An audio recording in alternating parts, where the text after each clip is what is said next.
আমরা অনেকেই জানি জান্নাতে সবকিছু আছে, কিন্তু আপনি জানেন কি এমন 5টি জিনিস যা জান্নাতে আপনি পাবেন না? তো চলুন তা জানার আগে আল্লাহকে ভালোবেসে ভিডিওতে লাইক দিয়ে চ্যানেলটি সাবস্ক্রাইব করি। নাম্বার 1, জান্নাতে আপনি কখনো মৃত্যুকে দেখতে পাবেন না, কারণ মহান আল্লাহ রাব্বুল আলামিন কিয়ামতের পরে মৃত্যুকে ধ্বংস করে দিবেন।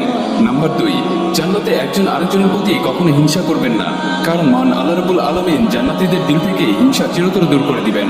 নাম্বার 3, জান্নাতে কখনো জান্নাতবাসীদের ঘুম আসবে না, কারণ মহান আল্লাহ রাব্বুল আলামিন জান্নাতীদেরকে নির্ঘুম করে দিবেন। নাম্বার 4, জান্নাতবাসীকে কখনো প্রাকৃতিক ডাকে সাড়া দিতে হবে না, কারণ সেখানে জান্নাতবাসীরা যা খাবেন সেগুলো অটোমেটিক পাকস্থলিতে হজম হয়ে যাবে। নাম্বার 5, জান্নাতবাসীরা কখনোই বৃদ্ধ হবে না, সেখানে যারা থাকবেন চিরকাল চির যৌবন থাকবেন। সুবহানাল্লাহ। আপনি কি জানেন শয়তান কেন আজীবন জাহান্নামে থাকবে? তো চলুন তা জানার আগে আল্লাহকে ভালোবেসে ভিডিওতে লাইক দিয়ে চ্যানেলটি সাবস্ক্রাইব করি। তো যখন কিয়ামতের পর আল্লাহ সুবহানাহু ওয়া তাআলা নেক ব্যক্তিদের জান্নাত এবং গুনাহগারদেরকে জাহান্নামে পাঠিয়ে দিবেন, তখন শয়তানকেও জাহান্নামে পাঠিয়ে দেওয়া হবে। শয়তান 1,00,000 বছর জাহান্নামে পড়ে থাকবে। তখন আল্লাহ সুবহানাহু ওয়া তাআলা হুকুম দিবেন, শয়তানকে জাহান্নাম থেকে নিয়ে আসো, এবং হযরত আদম আলাইহিস সালামকেও জান্নাত থেকে নিয়ে আসা হবে।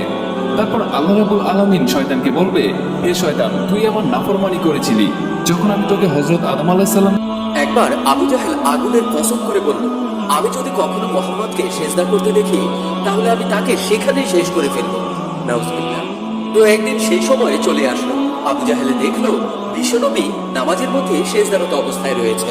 আবু জাহেল নবীজিকে মেরে ফেলার উদ্দেশ্যে সামনে এগিয়ে আসলো, কিন্তু কি ভেবে যেন আবার পিছনের দিকে চলে গেল, যেন তাকে 2 হাতে কোনো জিনিস পিছনের দিকে ঠেলে দিচ্ছে।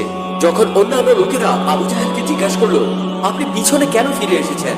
তখন আবু জাহেল বলল, আমি আমার আর মুহাম্মাদের মাঝখানে আগুনের পাহাড় দেয়ালের মতো দেখতে পেয়েছি। মহানবী এই ঘটনার বিবরণ দিতে গিয়ে বলেছিলেন, সেদিন যদি আবু জাহেল আমার কাছে আসতো তাহলে ফেরেশতারা তাকে টুকরো টুকরো করে ফেলতো। আল্লাহু আকবার। ভিডিওটি শুধু আপনার কাছেই রাখবেন না, এটা অন্যান্য মানুষের সাথেও শেয়ার করুন।